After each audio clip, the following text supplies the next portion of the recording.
नुकतेच गणेश उत्सव संपला आणि आता चाहूल लागलेली आहे ती दुर्गा उत्सवाची। सध्या आपण बुलढाणा तालुक्यातील सौ या गावात आहोत आणि हे गाव मूर्तिकारांचे गाव म्हणून प्रसिद्ध आहे। आपण बघू शकता येथे या ठिकाणी दुर्गा देवीचे मूर्त्या तयार करणं सुरू आहे आणि त्यांना शेवटचा हात मारणं सुरू आहे। रंगरंगोटीचं काम सुरू आहे।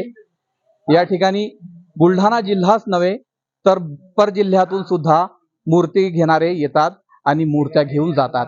सध्या आपण याच मूर्तिकारांशी बोलणार आहोत।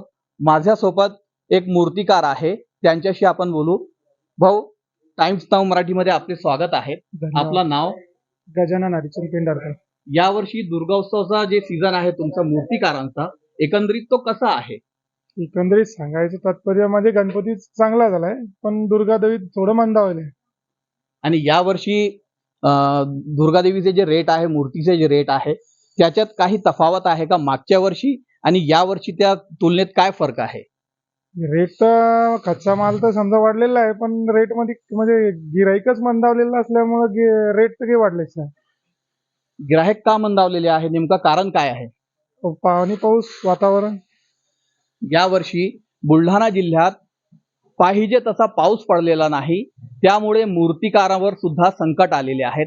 आपल्याला शासनाकडून नेमकी काय अपेक्षा आहे? अपेक्षा म्हणजे हेच लोन वगैरे दिलं भरपूर झालं, बाकी काही अपेक्षाच नाही। शासनाने मूर्तिकारांना सुद्धा लोन दिलं पाहिजे अशी अपेक्षा मूर्तिकारने व्यक्त केलेली आहे। Kasim Shaikh, Times Now Marathi, Buldhana.